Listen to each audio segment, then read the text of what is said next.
galerinha da internet, tudo bem com vocês? Viram que hoje está diferente, hoje estamos fazendo uma live, né? Uma entrevista, um bate-papo, eu prefiro até falar assim, com minha amiga, ela é Flávia Trench, médica formada na UEL, mestre na USP, formada na USP, professora também da UNILA, não podemos esquecer, e infectologista. E hoje em dia a infectologista está muito requisitada, né? Já vou agradecendo você, Flávia, por tirar alguns minutos do seu tempo. Eu sei que você está com o tempo todo tomado, né? Não está sendo fácil para os médicos, né? Para ninguém, mas para vocês menos ainda, né? Então já vou agradecendo a você, Flávia Trench, por estar aqui no nosso canal. Eu já vou começar já com uma pergunta, tá bom, Flávia? Manda ver.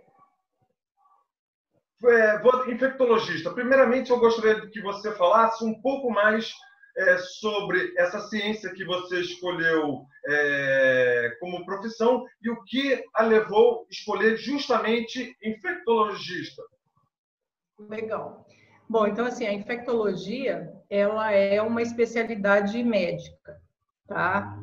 E quando eu sempre falo para meus alunos da graduação, da medicina, que você escolher especialidade é que nem escolher um companheiro ou uma companheira para a vida, né? Então, algumas especialidades você vai namorar, outras você vai ignorar completamente, que você já sabe que não é do teu jeito, vocês não vão se dar bem, né? Algumas você flerta, mas não passa disso, outras você tem um namoro mais sério, até que, né, comigo, eu sempre descrevo assim, que eu me apaixonei para a vida toda pela infectologia, quando eu passei, né, não foi nem no internato, quando eu estava na graduação, mas quando eu me graduei, eu sabia que eu não seria cirurgiã, porque eu não tenho o menor gosto pela cirurgia e também não tenho coordenação motora, né? Eu sempre achei, sempre soube que eu ia fazer uma especialidade clínica, né? Mas não sabia exatamente qual. Fui fazer clínica médica. Num dos rodízios, né, da residência de clínica médica, eu passei na infectologia e era assim aquele auge da AIDS, né, do final da década de 80, começo da década de 90, né, quando ela ainda era pessimamente denominada de peste gay, né, uma doença grave, mortal, muito triste, né, para todos, não só para os pacientes, mas para os familiares. Tinha essa interface, né, com sexo, com droga, né, com né, coisas que as pessoas traziam muito escondidas e que a AIDS, assim, que nem eu falei, assim, a AIDS tirou o lençol e desnudou a vida íntima das pessoas, né, para o bem ou para o mal, né? E eu acho assim que foi uma das coisas positivas que a AIDS nos trouxe, que a gente foi obrigado mais sobre a nossa idade e sobre o fato de que, né, do uso de droga existe, é constante. Eu acho que ficou uma sociedade menos hipócrita, né? E eu assim, eu me encantei por tratar e por cuidar desses pacientes com AIDS, que era um paciente assim que era extremamente discriminado, desprezado, né? Paciente difícil de lidar porque ele tinha a AIDS, ela fragiliza o sistema de defesa e esse paciente tem montes de doenças infecciosas que a gente chama de oportunistas e tumores também, né? E outros comemorativos. Então esse paciente nunca tem uma enfermidade só, ele tem 2, 3 enfermidades e a gente correndo atrás de tratar uma, de tratar outra, né? Quando eu comecei, nem o AZT a gente tinha ainda, depois começaram os antivirais, e foi aí, nesse apaixonamento por cuidar do paciente com AIDS, né? E os seus familiares, né? O que já estava doente, o que era portador, que eu me envolvi com a infectologia e depois me apaixonei pela especialidade, que foi a especialidade que eu fiz a minha segunda residência médica e é a profissão que eu estou exercendo, né, desde que eu cheguei em 94 aqui em Foz do Iguaçu. E é uma especialidade que ela é muito variada. gente, muitas coisas. Então, assim, eu faço consultório, né? Eu tenho clínica de vacinas, eu dou aula na universidade, eu já trabalhei com controle de infecção hospitalar, eu já trabalhei com epidemiologia. Foz do Iguaçu, por ser uma tríplice fronteira, por ter área de parque, por ter 82 etnias vivendo aqui, por ser área de alta circulação de pessoas do mundo inteiro, é um local que a gente tem uma porta de entrada aberta para doenças também. Não são só as pessoas, nem as mercadorias, nem os animais que transitam por aqui, mas as doenças também. Então, é um local riquíssimo para quem é da especialidade. E também é um local que você vê que Foz já tem uma expertise em lidar com pandemias, né? Já tivemos em 2009 o H1N1, sim, e já tivemos também epidemia de dengue, praticamente faz parte do nosso calendário anual, já tivemos surto de malária, já tivemos epidemia de sarampo, de raiva canina. Então, assim, uma versatilidade, tanto que por isso que eu acho que toda a equipe, tanto assistencial, quanto epidemiologia, quanto ambulatorial, saúde básica, saúde mais complexa do hospital, a gente tem uma certa ginga para se virar rápido nessa situação de estresse da pandemia, que talvez outras cidades não tenham, né? As interações, as interfaces entre os atores aqui, elas funcionam muito bem. Então, foi por isso que eu escolhi infectologia e por isso uma das razões que eu vim para cá, né? Se quiser falar sobre a sua clínica, deixar aqui que é para esse nicho mesmo. Então, pode falar sobre a sua clínica, onde fica, né? O que vocês fazem lá? Então, eu sempre tive separado, né, o meu consultório, né, que é o Centro de Infectologia, que hoje sou só eu, de vez em quando alguém vai lá, né? O endereço é Marechal Floriano, 1618, no centro. A primeira porta de entrada, você vai achar a clínica de imunizações, que é onde a gente tem, né, trabalha com vacinas imunobiológicos. E seguindo, né, na terceira porta à esquerda, daí tem o meu consultório, que é o Centro de Infectologia, que é onde eu vejo os meus pacientes, né? Então, eu tenho as duas estruturas, elas estão no mesmo prédio, mas elas existem em locais independentes, porque, assim, uma coisa é a prevenção da vacina, outra coisa é o paciente com prevenção também, mas também com patologia infecciosa no consultório, né? Então, por isso que, assim, eu nunca tive as duas juntinhas, né? Tem duas portas de entrada, tem duas recepções, secretárias diferentes, equipes diferentes, né? Então, a gente não mistura os departamentos, né? Obrigado, Flávia. Flávia, você sabe que aqui é um canal de química, né?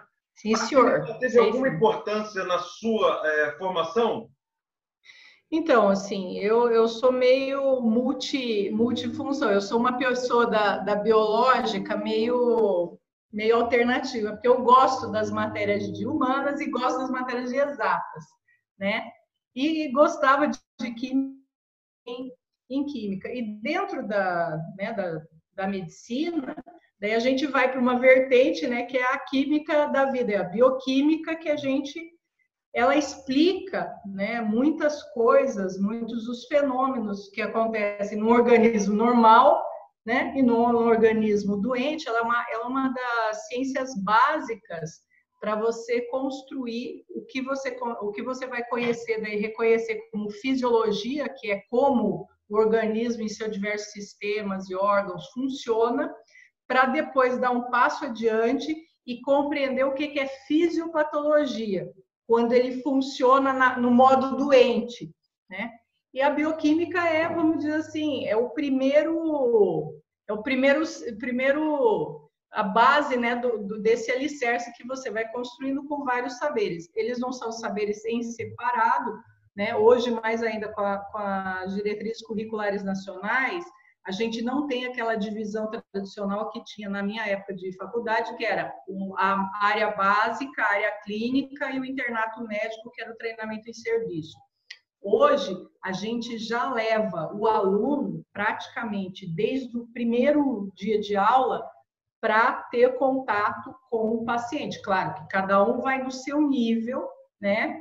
E na sua complexidade, na sua intensidade, e já estudando, né, o paciente são, o paciente doente, a fisiologia, a anatomia, a patologia, elas são, porque na verdade, como elas são, de fato, elas não são separadinhas das suas caixinhas, elas funcionam todas juntas, né?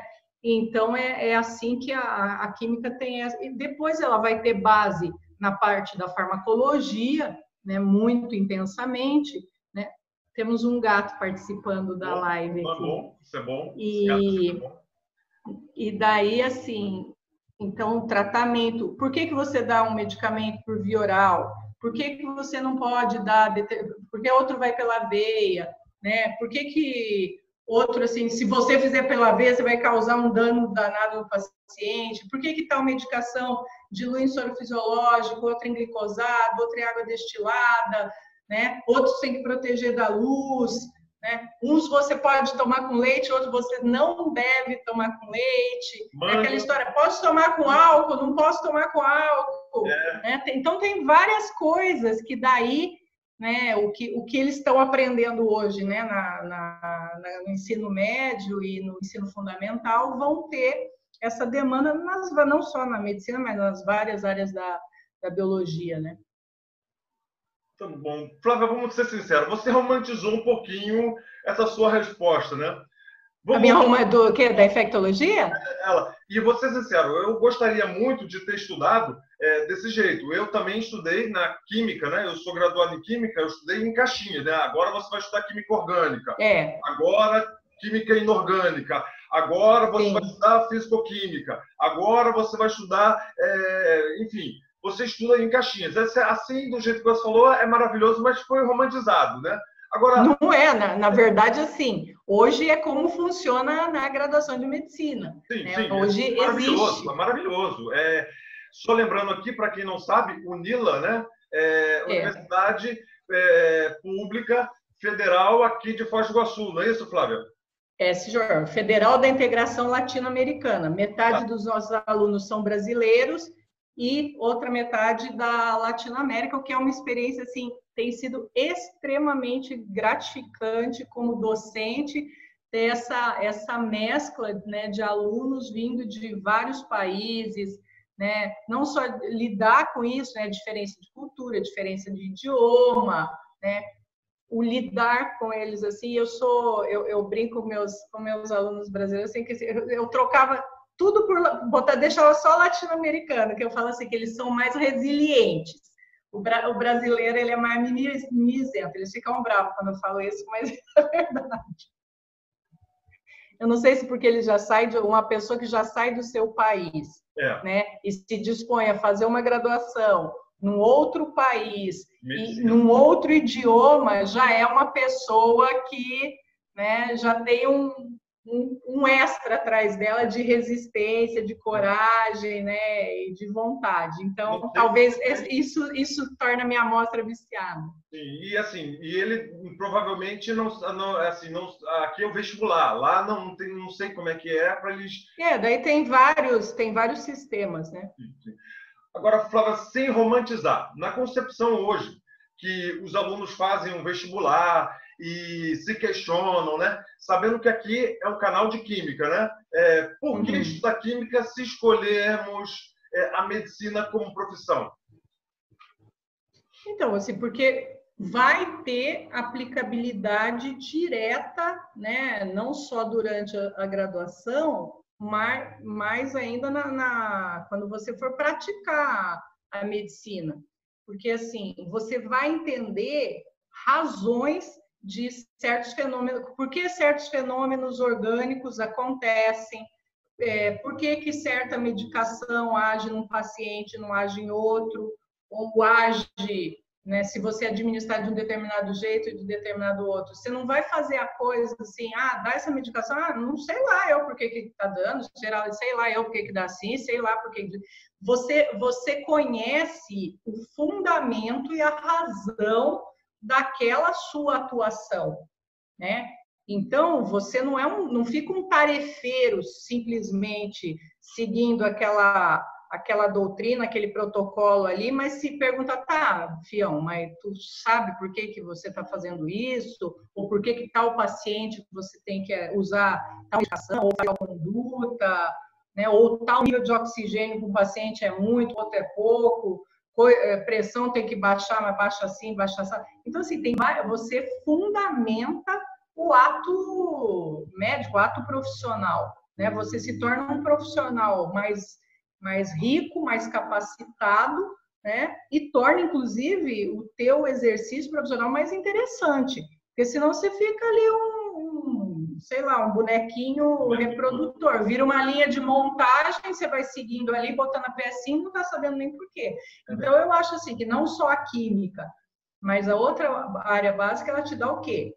Ela te dá alicerce para você construir a tua prática profissional numa estrutura bem forte, né? E não você ficar construindo uma estrutura profissional flutuante no ar ali, que qualquer peteleco, qualquer desvio, porque assim, a medicina é todo dia você lidar também com o desvio do normal. E entre, por exemplo, o padrão de determinada doença ou do comportamento de um paciente frente ao medicamento, você tem as exceções. E você tem que ter essa versatilidade para lidar com a exceção também quando ela aparecer. Então, eu acho que a química faz... E outra coisa, estudar não só a química, mas qualquer coisa, você vai estudar literatura, música, arte, sociologia, eu falo, é neurônio fazendo sinapse, se ligando, você está protegendo o seu cérebro, e você está, o quê? Tornando a vida útil do teu cérebro mais longa. Então, isso para qualquer profissional, para qualquer ser humano, é super vantajoso. Verdade, né? verdade. Então, eu acho isso. Qualquer coisa que você vai...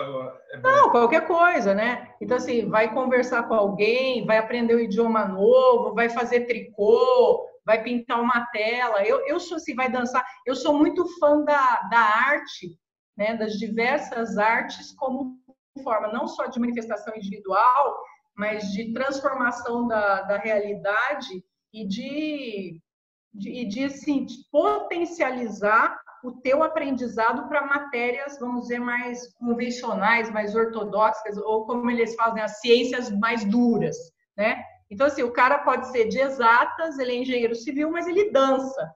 Ou ele toca, com certeza, ele dançar, ou ele tocar um instrumento, ou ele ouvir uma sinfonia, um poema, vai potencializar aquele cérebro para fazer o que ele faz na engenharia. Ele fala, não, mas é uma super dura, super paradinha. Dá para ele sair da caixa, né? Com a pandemia, eu observei que a princípio falava assim, ó, a pessoa tem que ficar em casa, né?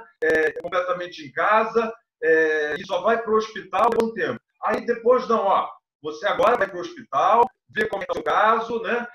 Ou seja, está tudo isso, né? O que você falou, e toda hora mudando. E aí ela questionando, mudou, e se duvidar, daqui a 3 dias muda, agora o padrão é esse. Isso é em medicina?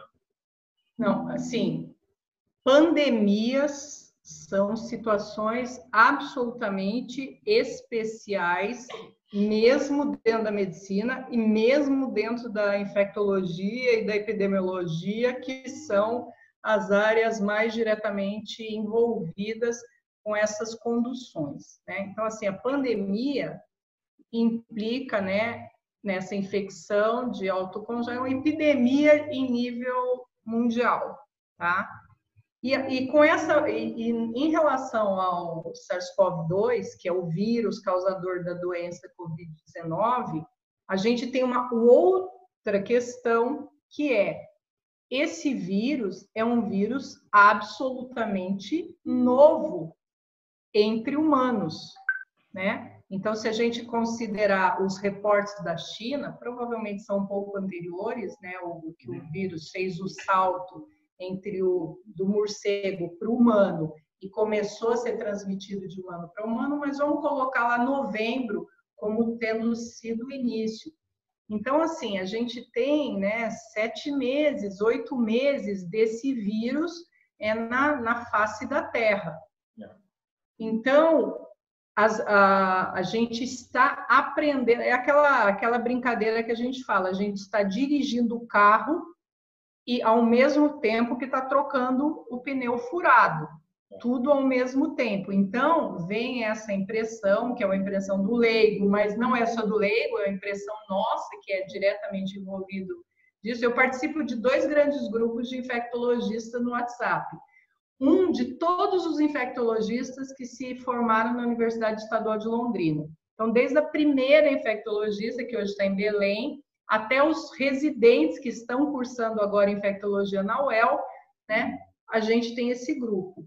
E assim, a gente não é para falar que é da UEL, que são colegas e tal, mas a gente, assim, muitíssimo gabaritada, não só porque tem muita experiência de ponta, mas é gente muito estudiosa. Tem umas horas assim que eu falo assim, eu passo umas vergonha, porque eu sou meio tigrona, né?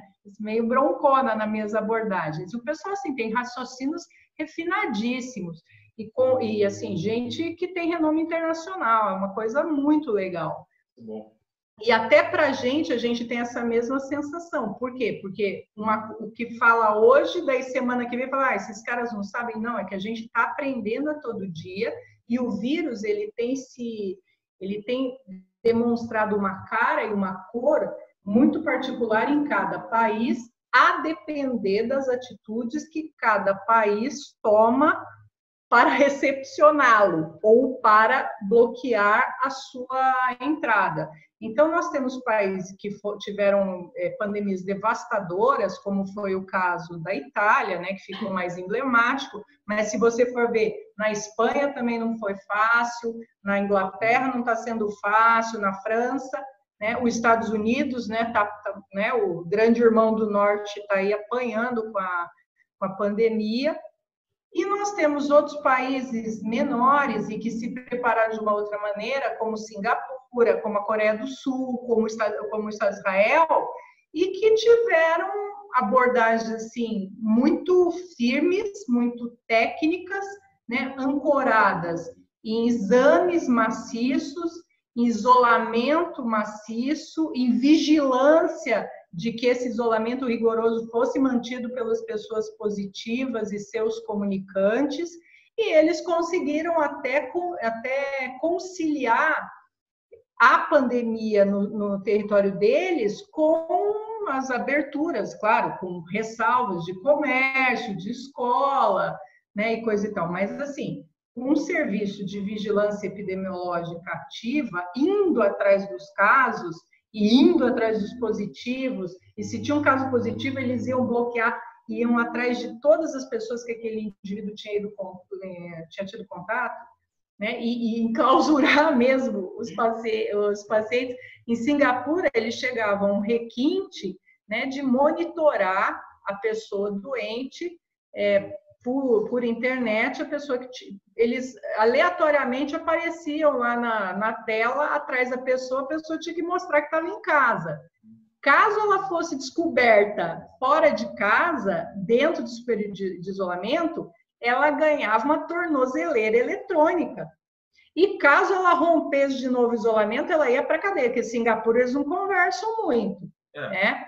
Então, assim, os regimes mais totalitários, até assim, na sua menos democráticos, assim, eles têm nessa hora uma facilidade, que nem na China. Pegou, deu positivo, trancou todo mundo. Teve até aquele caso horroroso do pai que vivia com um filho especial e o pai ficou lá isolado naqueles galpões e falava, meu filho está lá sozinho, meu filho não tem que alimento, meu filho não consegue. E o menino morreu, né, de inanição, né, desidratado, porque o pai não conseguiu convencer a autoridade que precisava, que tinha um motivo legítimo para ir para casa visitar seu filho, uma coisa horrorosa. E isso de caso que a gente soube, né? Mas lá não tem, você sabe, na China não tem muito diálogo. Agora, aqui no Brasil é aquela coisa, né? Nós fizemos, o pessoal falou, a gente fez o lockdown. Eu falei, não, nós fizemos um lockdinho. Não, aqui né? Aqui Era um lockdinho. Né? No lockdown, não, fecha todo mundo, ninguém sai, até para você ir para mercado, farmácia, o negócio é altamente controlado. Né? Só sai quem é de serviço essencial e tem identificação e tem horário. Eu também não dá para ficar, por exemplo, eu que sou médico, eu não podia ficar dando banda na rua fora de horário de trabalho. Né? Então, o lockdown é uma coisa radical e uma coisa que qualquer país e qualquer indivíduo só aguenta por um período muito curto, né? 15, 30 dias é o ideal. Mais que isso, né? A pessoa começa, não é nem a economia, né? Começa a virar o cabeção. Sim. A gente não somos seres para viver. Não, e assim, daí assim, nós aqui no Brasil, a gente, além da gente não ser muito assim, obediente de regras, assim, a gente sempre está dando pelo menos uma puxadinha, a gente esgarça o limite da lei, né? A gente tende a ser um pouco mais, não, é até as 10 horas que dá para usar o som, deixar o som ligado, mas são 10h30, né? 11, vamos, e a gente vai esticando isso aí. E com as medidas de isolamento, de restrição de distanciamento e tal. Então, assim, você tem que ter uma educação muito firme e também tem que ter vigilância, tem que ter multa. Senão, afrouxa, né? Flávia, qual a diferença entre SARS, coronavírus e Covid-19? Tá. SARS foi a primeira vez, assim, síndrome respiratória aguda grave, né? Eles descreveram essa doença respiratória grave que leva o paciente ao hospital, ao mínimo leito de enfermaria, mas no mais é leito de UTI mesmo, e que era causada por um coronavírus que foi chamado de SARS-CoV, coronavírus da SARS, né? Isso lá em 2002, acho eu, né? Então, isso é a SARS. O SARS-CoV-2 é o nome desse coronavírus agora, descrito pela primeira vez em Wuhan, na China, em dezembro de 2019. Este também, ele é o SARS-CoV-2, é o vírus. E Covid-19 é essa doença causada pelo coronavírus SARS-CoV-2. Sharpei. Tranquilo, você tá live assim. Então, assim, para simplificar, SARS-CoV-2 é o vírus, é o bicho, é o agente etiológico. Covid-19 é a doença que ele causa no ser humano. Perfeito. Acho que fica fácil assim. E SARS era a doença causada pelo coronavírus, o primeiro, né? Tá. Que foi descoberto lá atrás. Foi descoberto, no caso, esse é 19 porque foi em 2019, não é isso? É que assim, tem o lance da gripe espanhola, né? Que não apareceu a primeira vez na Espanha, mas foi a Espanha primeiro que noticiou para o mundo, então ficou. Então, para não estigmatizar, né, nem o país, nem a cidade, esse vírus não é chamado, por exemplo, de coronavírus Wuhan 2019. Né? Então, assim, é uma delicadeza com o país que primeiro descreveu e até como forma de incentivo para que todo o país que tiver uma doença assemelhada e que pode ter uma característica transmissível de se tornar pandêmico, para ele pegar e noticiar para os outros países que recebem, porque hoje em dia a circulação de gente, de mercadoria, de animais, né, de plantas para todo lado, facilita que também possam vir vírus, bactérias, fungos, etc., a gente ficar transportando isso de um país para o outro também, né? Sim. A gripe espanhola, reza a lenda que ela não foi na Espanha, ela foi a primeira a falar, foi Estados Unidos, alguma parte assim, né? Isso aí tem assim, esses vírus respiratórios, eles têm um histórico de vir assim da Ásia, mas não é nenhum tom discriminatório, e da China principalmente, tanto que eles vigiam muito. Por quê? Porque eles não é porque come morcego, não é porque come serpente, não é porque come... A gente também come, a gente come galinha, a gente come porco, a gente, em alguns lugares aqui, come macaco, come porco do mato, come carne de caça, enfim. Né? Então, é que nem eu falo assim, ai, nossa, eles comem morcego, eles comem serpente. Pergunta para um árabe aqui o que ele acha da gente comer porco. Pergunta para o indiano o que acha da gente comer vaca. Então, assim, isso é absolutamente cultural. Qual é a questão? A questão é o quê? A forma como esse animal ele é criado, a forma como ele é transportado e comercializado e processado para se alimentar. Então, o que eles têm lá? Eles têm, assim, então, um animal silvestre, que muitas vezes eles até criam, né, como se fosse, outros eles vão coletar na natureza, e daí eles pegam esse animal muitas vezes vivo, e daí coloca lá o engradado. Se você vê, né, os filmes de alguns mercados chineses, você tem lá o engradado de morcego, do lado do engradado da cobra, do lado do engradado do macaco, do lado do engradado do porco, do lado do engradado da galinha, e com aquele monte de gente circulando. Então, esses encontros de tantos animais diferentes, e nós entre eles, né, nós um animal, eu falo assim, um primata sem rabo, o que acontece? A gente fica ali trocando vírus, principalmente bactéria, toda hora. Né? Então, você faz um caldeirão, né? Uma solução. É uma solução, exatamente, faz uma solução de potenciais patógenos. Então, assim, esse vírus existia lá no morcego, causando uma doença maior ou menor, não sei te dizer, eu não estudei isso muito a fundo, de repente ele salta para o humano. Primeiro, ele saltou como um evento raro, isolado. Depois, ele adquiriu a infeliz capacidade, o quê? De saltar de um humano para outro humano de uma forma extremamente eficiente, né? É que nem eu falo assim, é por ranho e cuspe.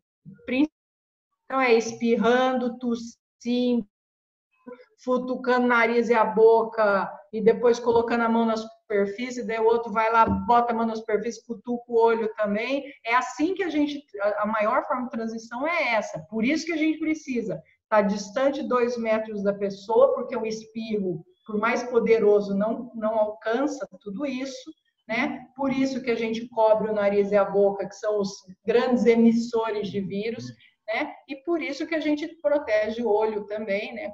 Principalmente em ambiente assistencial, para evitar ser uma porta de entrada para esse vírus no nosso organismo. E eu sempre digo, é um vilão, é um monstro. Não, o vírus, o que ele quer? Ele quer o que todo mundo quer, é crescer e multiplicar. Ele não quer causar doença, ele não quer matar ninguém, porque é um péssimo negócio. Vírus que mata rápido, que mata muito, ele não consegue ir muito para frente também, não. Então, o legal é quando ele, assim, ou não causa uma doença perceptível, ou causa uma doença muito branda, e ele vai pulando um ser humano para outro, um ser humano para outro, e vivendo a vida de vírus dele, né? Então, o doente e o doente grave com Covid-19, eles são uma exceção, não uma regra.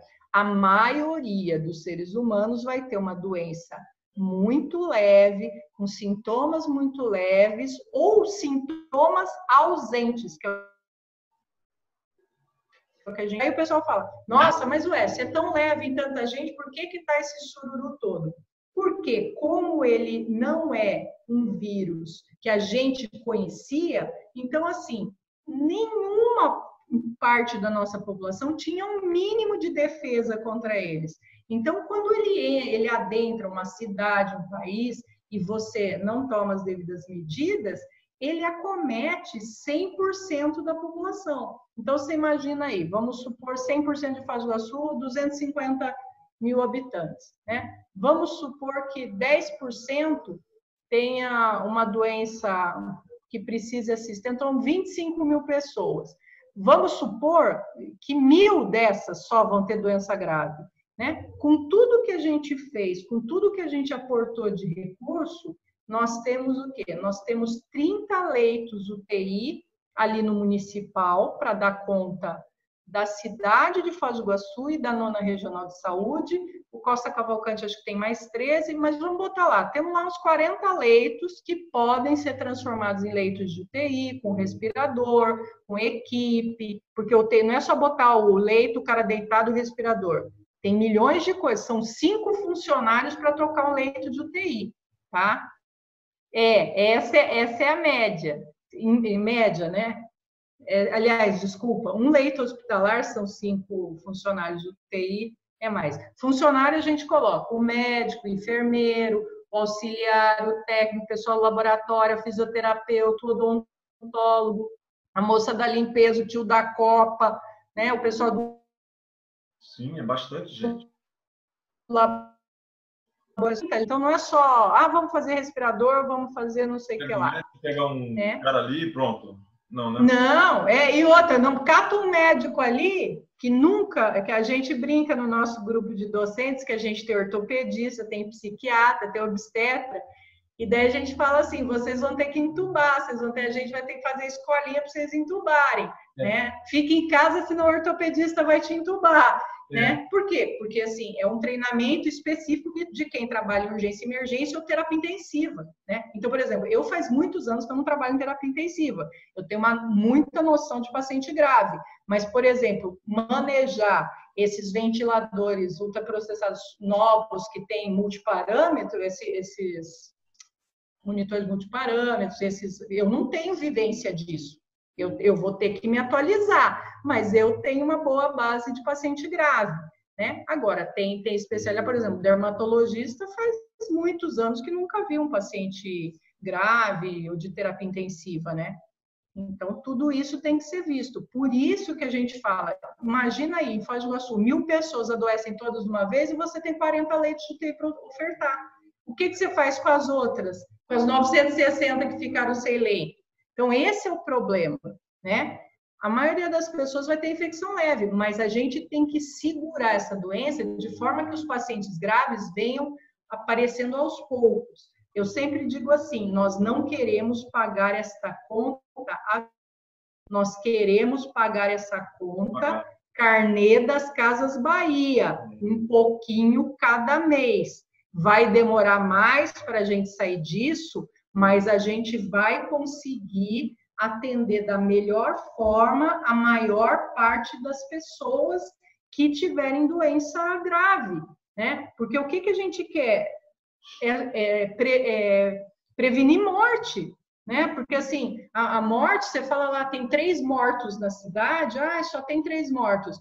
Mas para a família, é o pai de alguém, é o filho de alguém, é o irmão de alguém, é o amigo querido de alguém, né? Então, para a gente é um número, esses 3 são só um número, mas para a família, para os amigos, é uma pessoa que você não sabe o estrago que fez, por exemplo, pai de família, né? Então, assim, a gente tem as crianças, agora estão sem pai, estão sem, os netos não vão ver mais o vô, né? Às vezes é a única ponte de renda dessa família, foi essa pessoa que morreu, eu não sei, né? Não conheci pessoalmente, sim. Não sei. Mas você tem essas histórias. Ou às vezes assim, é uma avó muito querida e que mantém toda a família unida, né?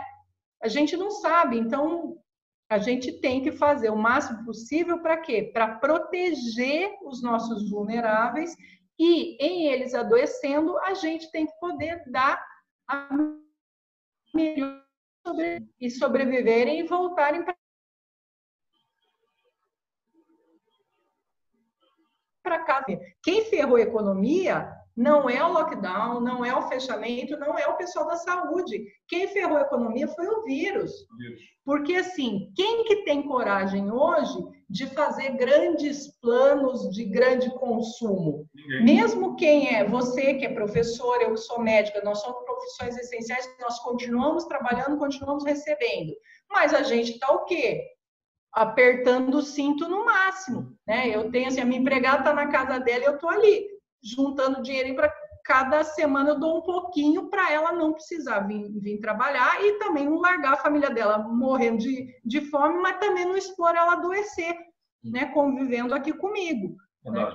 Então, assim, é um compromisso de todos nós e existe, e a gente tem que ter esse olhar para a economia. Então, assim, o pequeno empresário, o autônomo, a pessoa em situação de rua, né, o pessoal que mora nas comunidades mais carentes, elas têm que ter um olhar sobre elas e existem e tem que ser tomadas ações para amparar essas pessoas nesse momento, né? No mínimo que eu falei assim, casa, comer, dormir, né? E o acesso à saúde a gente tem que garantir, né? E pagar a luz, a água, né? A gente tem que se ajudar, assim, aos amigos que estão numa situação que não é favorável também. Então, A comunidade, nós temos que nos organizar como comunidade para auxiliar quem tem menos e quem está numa situação mais difícil. Verdade. Verdade, Flávia.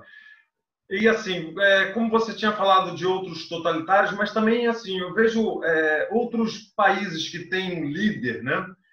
E sem entrar em política, vamos esquecer lado político, né? Sem isso, né? Eu acho que a liderança é importante, né?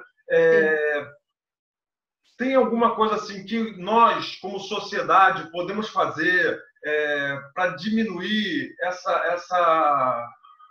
esse vírus?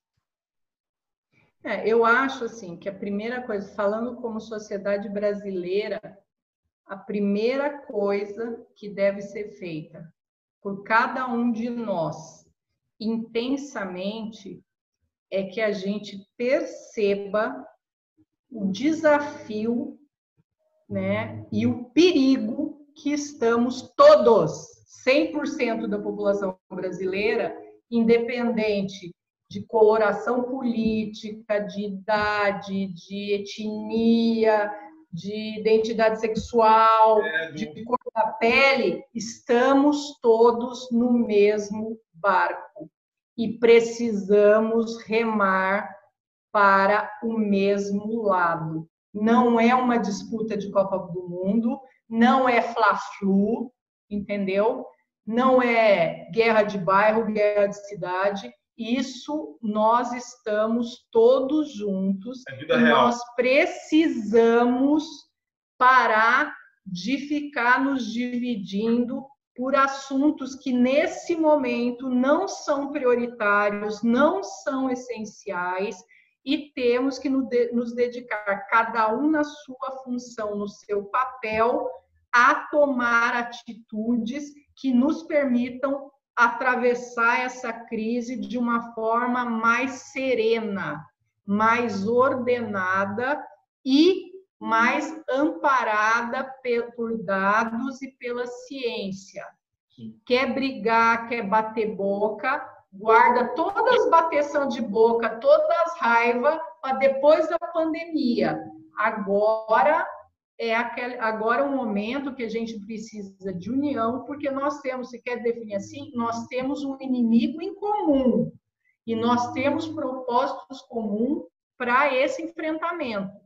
Então, não é hora de desunião, não é hora de briga. Nós temos, assim, como eu te mandei aquele áudio do meu amigo Caldi, né, que reside nos Estados Unidos, uma pessoa muito sensata, que nós temos o desafio da saúde, né, da pandemia, nós temos o desafio econômico, né, que isso pode ter um dano estrutural que leve muitos anos para a gente se recuperar, não só o Brasil, mas o resto do mundo, e nós temos um esgarçamento do tecido social, que se a gente permitir que isso continue e que a gente continue alimentando isso na rede social, no WhatsApp, na discussão vazia, na briga por picuinha, nós vamos ter uma ruptura social talvez como nunca vista nesse país.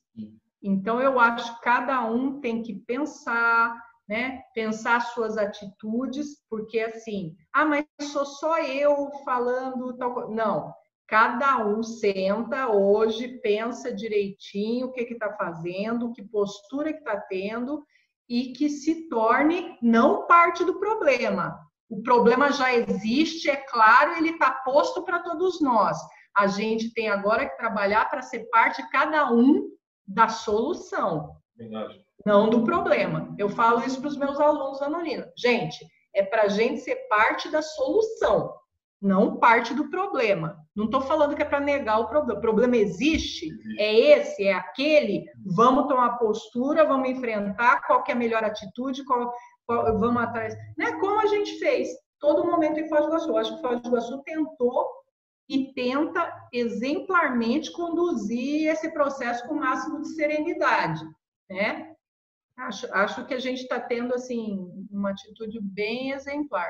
Sim, é isso, né? Eu acho que todo mundo tem que repensar suas atitudes e trabalhar de uma forma positiva. O que eu posso fazer para ajudar? Acho que esse é acorda de manhã com essa coisa. O que eu posso fazer para ajudar, né? Tem um amigo que está mais nervoso, liga, né? Serena, tranquiliza, né? Fala, ó, vou te mandar uma receita de, sei lá, torta de morango, né? Biscoito de maisena, no qual me tornei uma especialista, né? Faz alguma coisa positiva. Bíblia, vai ler um versículo. Abre a Bíblia, vai ler o versículo, vai olhar para o céu, vai fazer tricô, vai cuidar do jardim, vai dar comida para o gato, né? Vai ensinar as crianças a brincar com massinha de modelar, vai pintar a parede, né?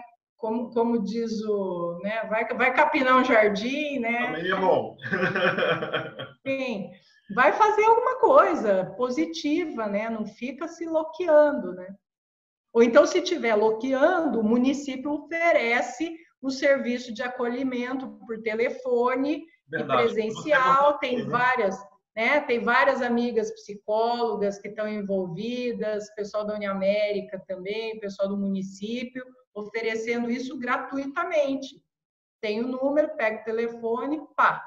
Né? Ah, está em dúvida se está com sintoma? Temos o plantão telefônico do coronavírus, liga. Se tiver sintoma, vai ser agendada a coleta do exame para saber se é, se não é. Né? Mesmo assim, não tendo a certeza, vai ser orientado direitinho. Se tiver algum problema que precise de uma intervenção, tem o médico da telemedicina. Então, assim, tá fácil da gente lidar com essas coisas agora, né? Tem assim, o SUS se estruturou muito bem, né? O pessoal está, inclusive, assim, os alunos da medicina da Unila e de outros cursos da Unila e da Unioeste, eles têm trabalhado incansavelmente, né? A enfermagem da Unioeste, ela tem um call center que ela atende toda a 9ª Regional de Saúde, né? O nosso é o de Foz, mas eles atendem toda a regional, né? A Unioeste, o professor Chiro, os alunos dele desenvolveu um aplicativo que é o Coronavírus PR, em que cada indivíduo que baixar esse aplicativo no celular, ele está para Android, eu não sei se já tem para Apple, mas o indivíduo ele baixa o aplicativo e ele consegue se autoavaliar se ele tem sintomas de coronavírus ou não, e se ele tiver algum sintoma de gravidade, ele já é direcionado para o telefone do plantão do coronavírus para ter o atendimento na telemedicina. Né? E é inclusive já o processado e tal, isso assim está bem legal, né?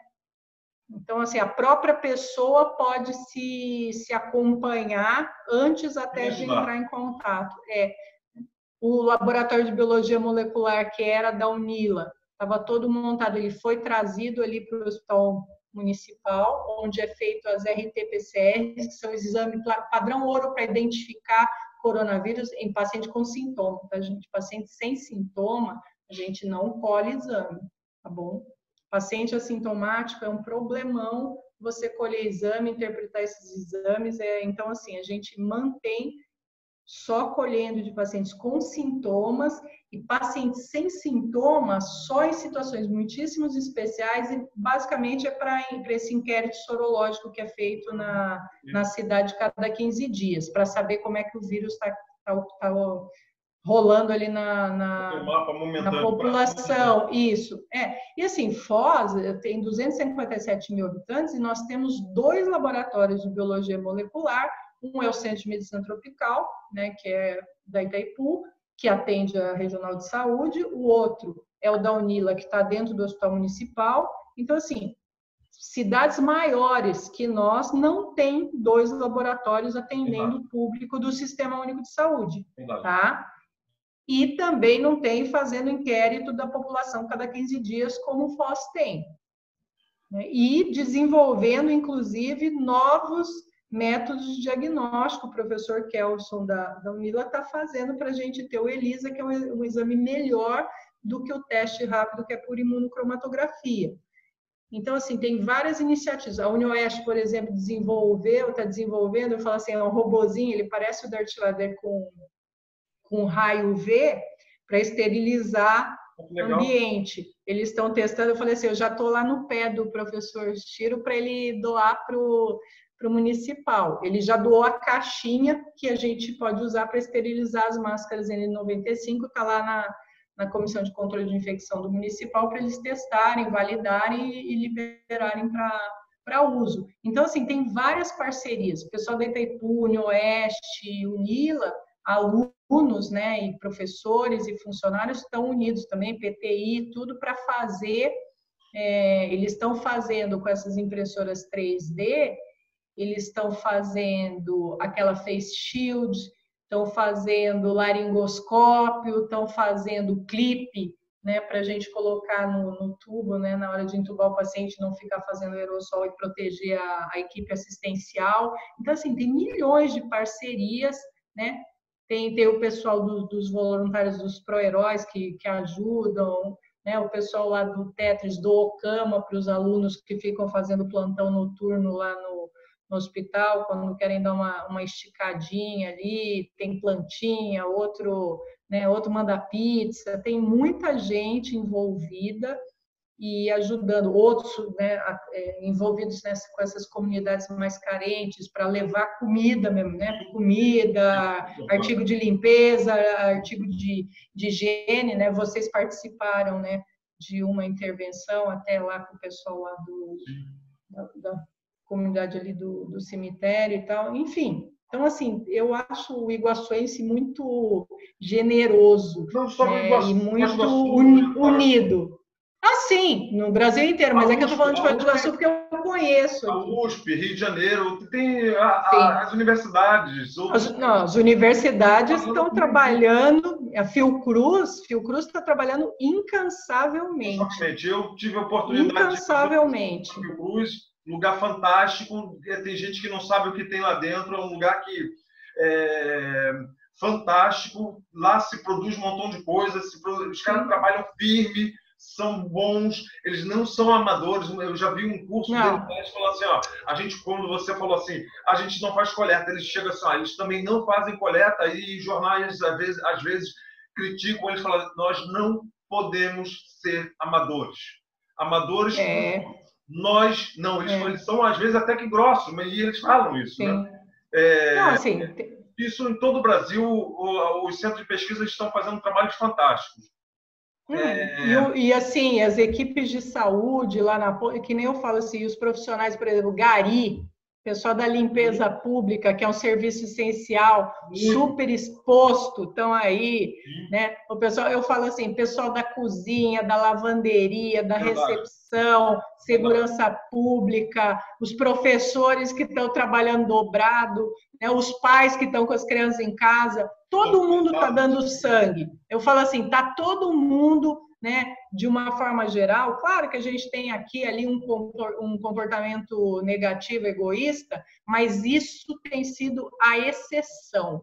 A regra que eu vejo são as pessoas se ajudando, e ajudando assim, até quem não conhece. Não é que está ajudando sua família e seus amigos, né, seus colegas. Está ajudando quem não conhece, quem nunca viu, né, inventando maneiras de se tornar útil nesse momento. Então, eu acho assim, que esse lado da pandemia, né, que faz a gente olhar pelo outro, e até assim, quando você sai de casa de máscara, quando você entra no mercado, higieniza tua mão com álcool, quando você sai, higieniza de novo, né, não se aproxima tanto das pessoas fisicamente, isso também é uma gentileza com o outro, né, um cuidado com o outro, uma responsabilidade.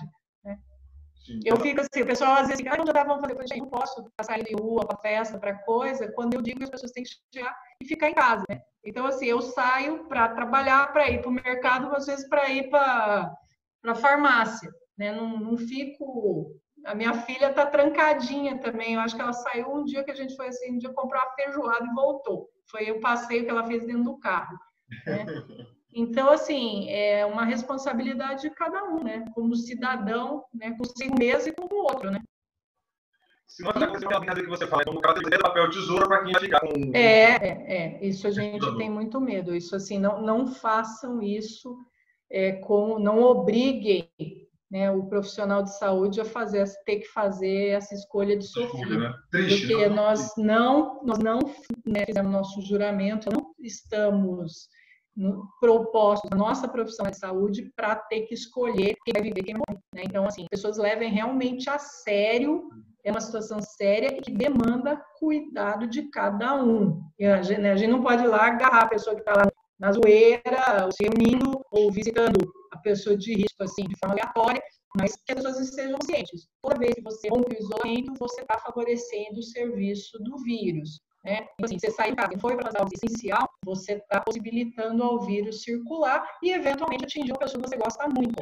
Porque, sabe, são os idosos, são os doentes crônicos, né? Não são. O hipertenso de 70 anos não é o hipertenso de 70 anos para quem é filho dele, para quem é esposa, para quem é amigo. É o seu José, é o seu Francisco, né? Então, acho que a gente tem que ter essa clareza, né? Flávia, para finalizar, de novo, eu quero agradecer. Você perdeu o seu tempo aqui. Eu sei que não está fácil para você, né? Muito obrigado. Eu queria deixar esse momento de considerações. Você tem alguma coisa, algumas que eu perguntei e você queria deixar falar aqui. Pode ser qualquer coisa. Eu queria, assim, que as pessoas conseguissem ter serenidade e que elas dispusessem de um serviço que existe e que está gratuito para todo mundo e fácil de acessar através do número de celular e do número fixo e dos números de WhatsApp, que são do plantão telefônico do coronavírus. Você então, sabe assim, eu vou te mandar. Eu vou colocar no link aqui, eu vou colocar. Você coloca no link, porque assim, o plantão, ele tem, além da função de tranquilizar a pessoa, de avaliar, ele é também a porta de entrada para essa pessoa, caso necessário, acessar o médico na telemedicina, e é também a porta de entrada para marcar o exame, né, e colher o exame naqueles casos em que estiver indicado. Né? E também é o local para você pegar o atestado, caso você tenha sintoma, que você tem uma empresa que você precisa apresentar o atestado para poder ficar em casa com tranquilidade. Esse é o lugar. Né? Então, com esses números telefônicos, e eventualmente, se no telefone for percebido que você de fato precisa de um atendimento presencial, o telefone vai dizer: seu fulano, dona fulana, o senhor tem que ir em tal lugar, tal hora, e a gente já deixa avisado. Né? Então, assim, a recepção, o serviço, ele anda mais rápido, a pessoa não fica naquele negócio, chega lá e chega no lugar errado, né? Então, assim, ela chega no lugar certo, né? E já a gente está tentando e as pessoas que não precisam, que elas conseguem ter um quadro leve, conseguem ser atendida em casa, a gente prefere, você vai ter um atendimento no telefone, na tranquilidade da tua casa, né? No WhatsApp, no telefone, vai poder falar com o médico, vai poder falar, tirar tua dúvida, marcar o teu horário, fazer tudo por ali, né?